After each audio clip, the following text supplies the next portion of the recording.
So if you're broke or you don't know what business to start, by the end of this video, you will know what business to start, who you're gonna serve, how you're gonna serve them, and the exact message to send to get your first 5 customers. I'm a co-owner of Skool.com, where we help tens of thousands of new people every single month start their first business online. And right now, 1 out of 2 people who start a paid community on Skool make their first dollar. 1 out of 2. This process I'm going to show you works. So there's 5 parts of this framework and then 2 bonuses. One is that's advanced and one that'll give you next steps on what to do with this so you can make your first dollar.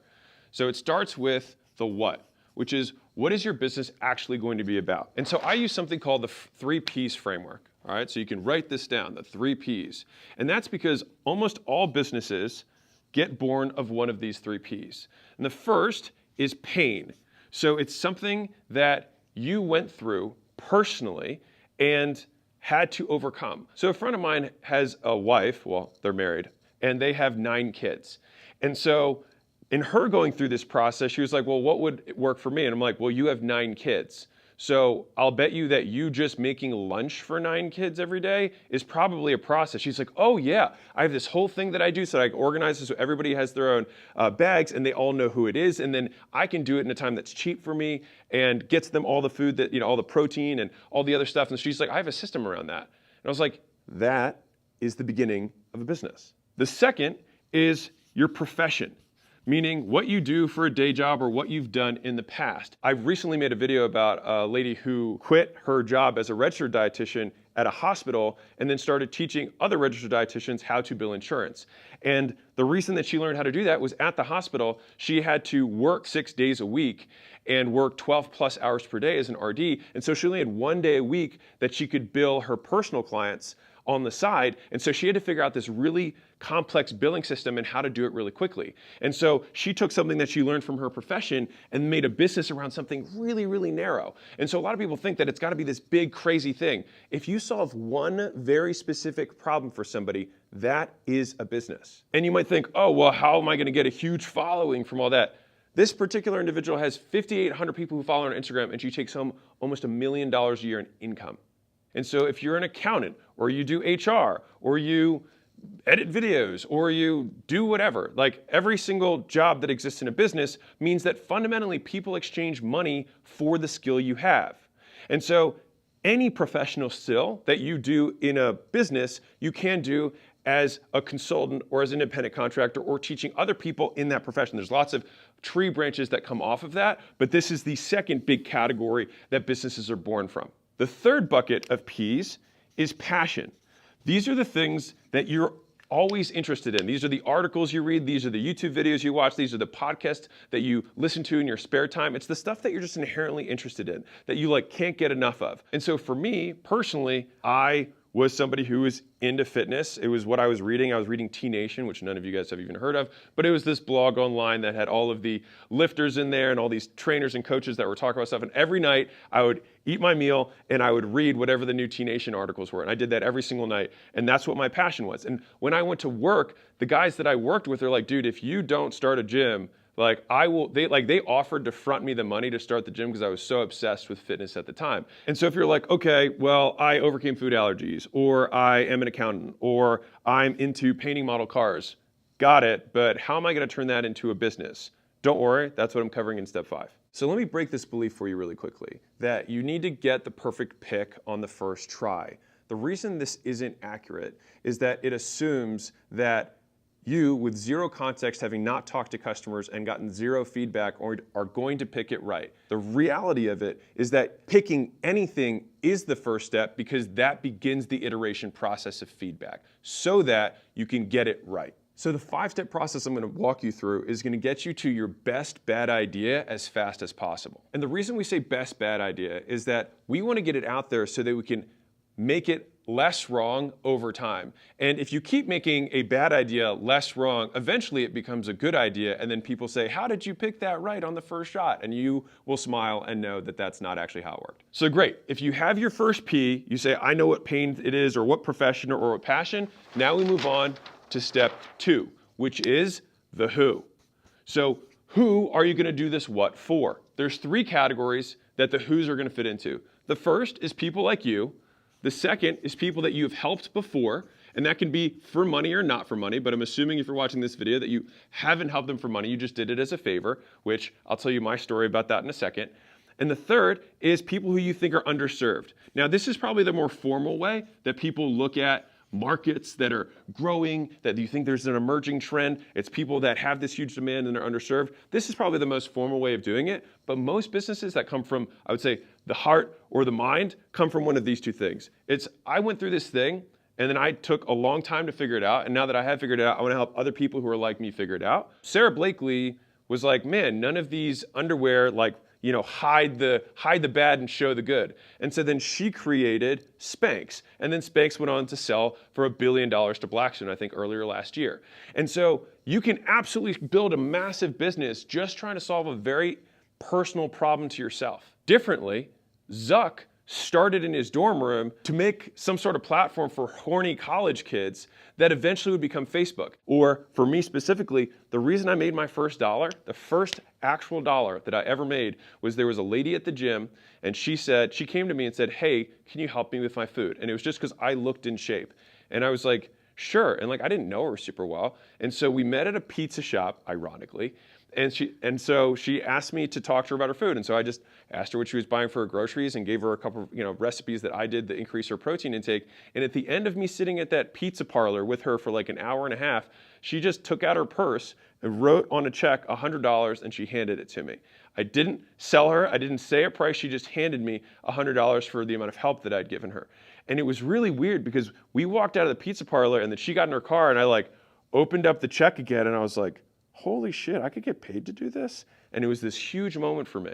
And forever, always grateful, Sandy Smith. So once you figured out whether it's someone like you, someone you've helped before, or an underserved market, you pick one of these three things and then you plug them into this, which is a call out. And so the call out describes the person back to them. And this is gonna be important for what we use in one of the later parts of this. That's why if I had to pick one for you, I would have it be this one, because you already know what it's like to have the pains of this person. You're usually in the demographic, you're in the age group, and so you probably know a lot of the aspirations and dreams that they do rather than having to do the research. So this is the quick and dirty way, and many, many, many businesses are started this way.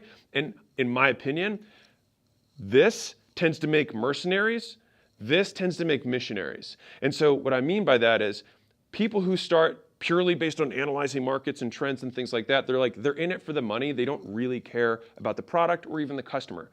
But if you're helping people like you overcome something that you overcame before, you know their pain and you will care that much more to deliver an exceptional product and improve their experience over time. And I think this is what keeps you in it for the long haul. And when you look at some of the biggest companies out there in the world, many of them started with a founder in a garage with some problem that they hated and then tried to fix. So let me draw this on a new page to give you a really clear idea of why this next part is important. If you're just like people like me, that's not descriptive enough to get really clear on the avatar.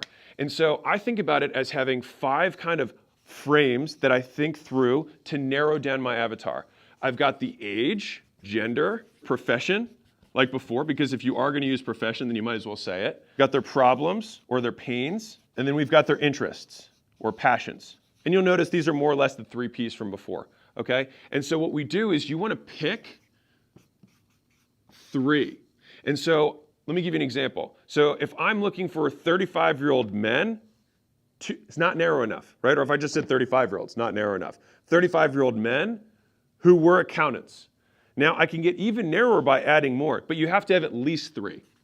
You want to do 3 or more. So 35-year-old male accountants who are bored at their jobs, right? Great, well that's a pretty clear avatar. If I say that and there's a room full of 35-year-old male accountants who are bored at their jobs, and that was in the other room, that other room should light you up. So think about it this way from a visual perspective. If you could fill a room with just a certain type of person that you'd get excited to go in there and help them, what does that room of people look like? What are they interested in? What are the problems they're suffering from? What's their job? Now, you could do the same thing and not have the profession, but I'll give you an example. So if I said 35-year-old or 45-year-old women who are struggling to move up in the workplace, okay, that's at least 3.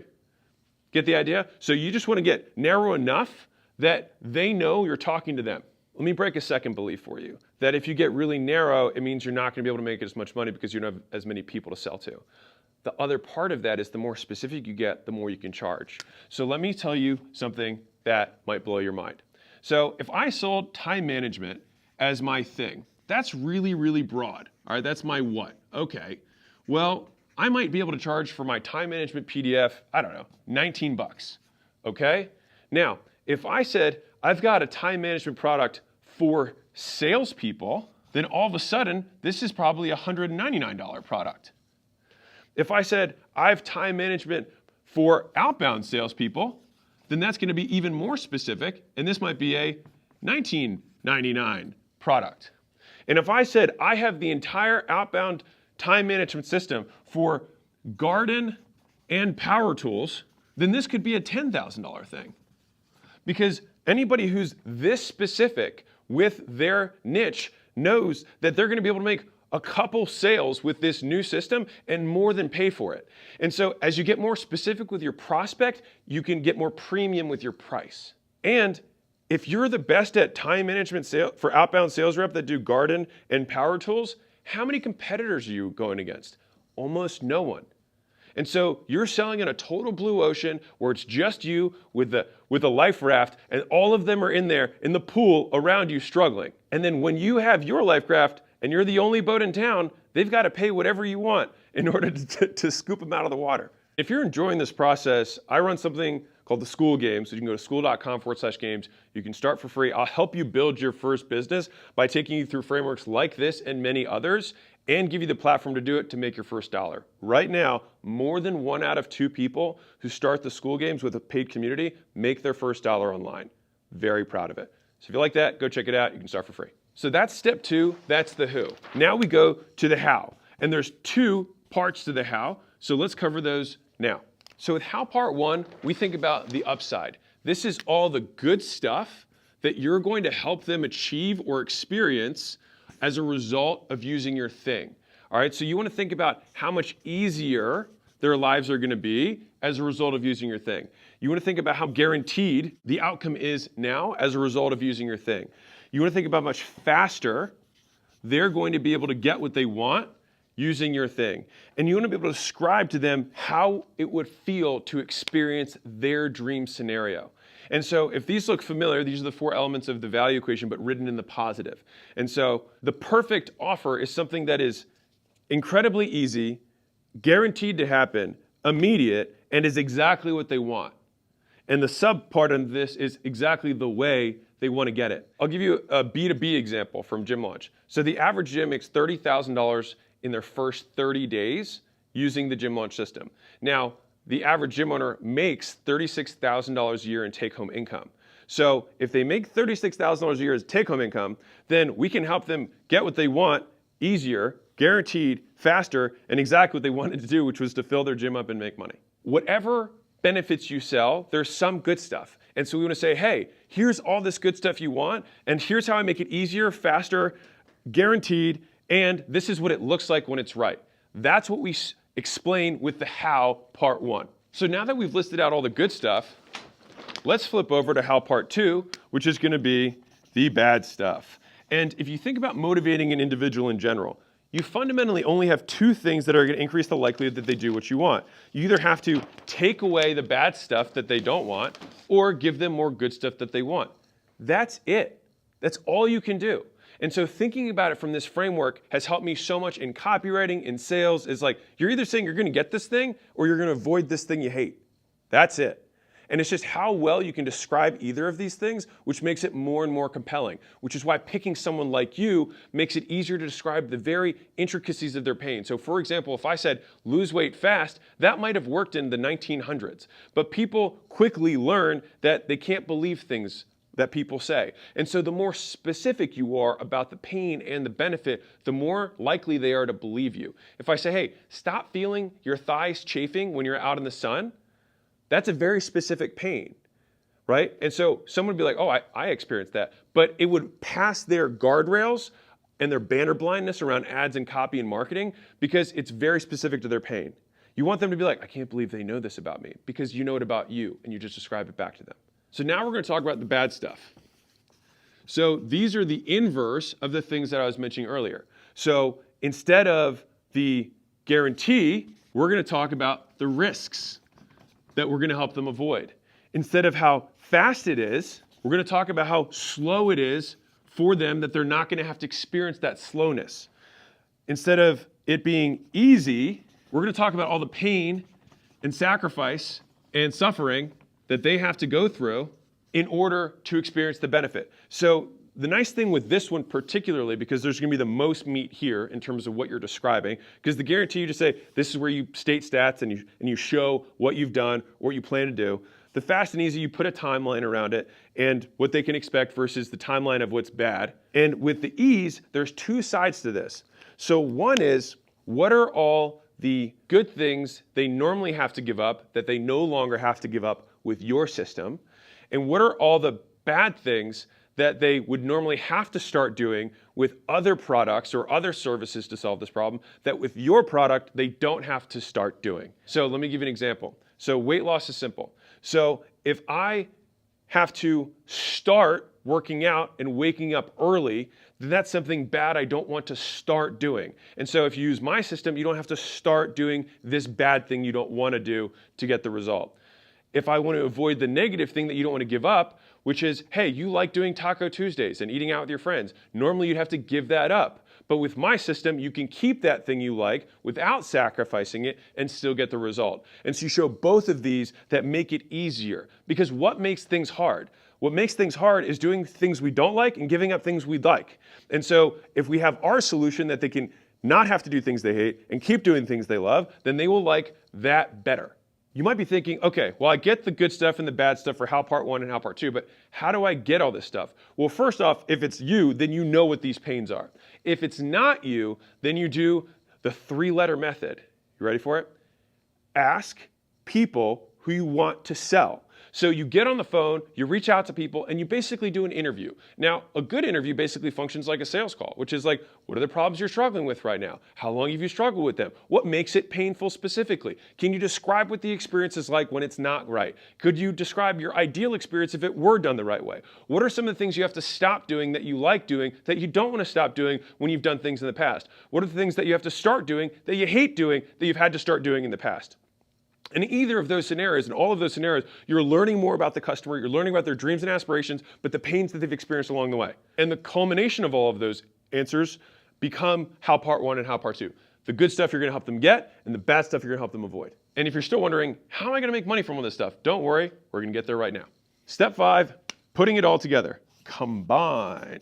So this is the Mr. Miyagi moment in Karate Kid, where you've been waxing on and waxing off this entire time so you can get to the moment where you can finally get your car. So we're going to do a Mosey Money Mad Lib. We're going to drop everything in. So I help who, which we got from step 2, which is the combination of what the big thing's about and then narrowing it down through step 1 and step 2. I help who, 35-year-old male accountants, get a new income stream, whatever the good thing that they want is, right, which is How Part 1, without How Part 2, the bad stuff, through, and this is going to be the bonus that I'm going to cover in a second, all right, which is something called a unique mechanism, all right? So I'll cover that in a moment. But fundamentally, you could ignore this last part, and this is the basic version of it, and this is the more advanced one once you get some reps. And the reason I'm going to explain that one in a second is because if you haven't done it yet, you don't have a unique process. And so if you're just starting out, this is me meeting you where you're at, I help who get good stuff without bad stuff. I help 45-year-old women who just had kids get into high school, get back into their high school genes without giving up time with their family.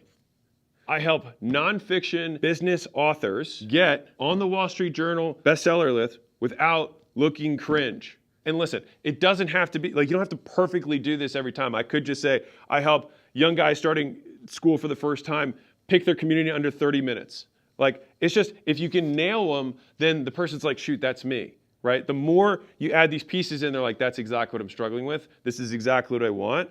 And then the unique mechanism makes it nice and sexy. So now that we hit the bonus, let's go to the bonus section. So the bonus, number 1, is going to be something called the unique mechanism. All right. Now, the reason I wanted to combine it before the unique mechanism is that if you are starting out, you might not have a unique process yet. All right.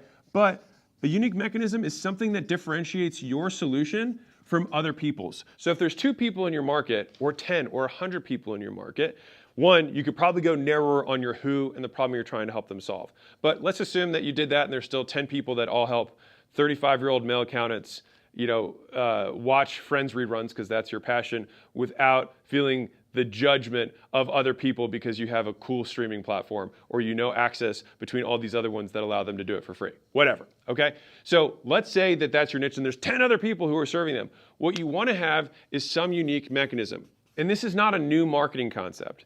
You want to have some sexiness or some special sauce that makes the prospect think, oh, I'm going to push all of my hopes and dreams into this process. Like if I had only had this special sexy thing, I was 6 inches away from gold, and then I just needed this thing to get me over the hump.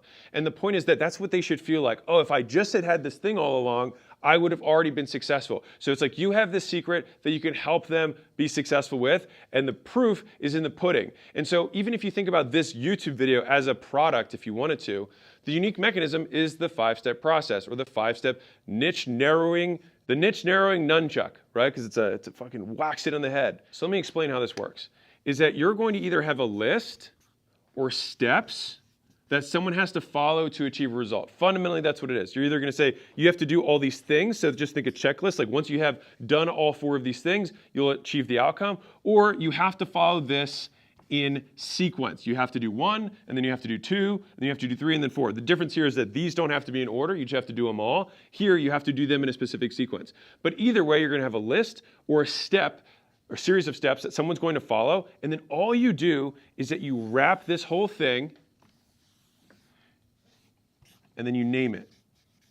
Because this becomes your proprietary process. And that proprietary process becomes your unique mechanism. If you've heard me talk about content, we have promise, proof, plan. And so it's, hey, I'm going to help you pick your niche by the end of this video. Proof is that I've helped tens of thousands of people do this on school, so we're pretty good at it. And then the plan is we're going to follow these 5 steps. Ta-da, and here we are. And so that process we can call the Mosey Money niche method, whatever. So if you've heard of P90X, the unique mechanism they had was muscle confusion. Right? And obviously a zillion fitness influencers like, there's no such thing as muscle confusion, and they're right. But the thing is it was a unique mechanism. They sold hundreds and hundreds and hundreds of millions of dollars of fitness programs using it. If you look at Weight Watchers, they have a point system. The point system's their unique mechanism. If you look at some of these other ones, they have their XYZ portion control thing. Like they all have a unique mechanism, their way of doing it. Think of this as the vehicle. This is going to take them from where they are to where they want to go, and you're the one who's piloting this ship with them in the back seat, or they're piloting it with you in the back seat with you as the guide. The point is that becomes the special sauce. And everybody should do this. And that's where you can have the naming conventions. I cover naming stuff in my last chapter here on the offers book, where I either like something that rhymes or I like alliteration if I can do it. So as promised, if you're following this process, then you got the what, which helped you narrow down the who. You followed the steps in that to niche down to figure out very specifically who the avatar was, someone like you, someone you've helped before, or someone who's underserved.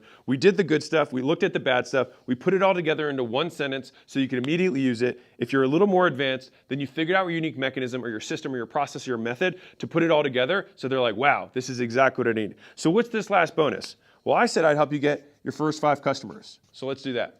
All right, so I'm going to give you the absolute simplest system for getting your first 5 customers using what we just had. And so what you do is you will greet someone, greetings, hello. You will mention something specific about them that's a compliment. You will insert that sentence that we just came up with, and then you'll ask them if they know anybody who could benefit from that. And you will do this for 4 hours per day or until you reach 100. I don't care which. You can do 4 hours a day or until you reach 100. And if you do this every day and you make this process what you reach out to people, you will get 5 customers. I outline this entire process inside of the Leads book in the first chapter called Warm Outreach to help you get your first 5 customers. And if you'd like me to help you lead along and you want to do it via community, you can go to school.com/games. I literally walk thousands of people through this every single month. So we're pretty good at it. Like I said, more than 1 out of 2 people make their first $1 online. So check it out.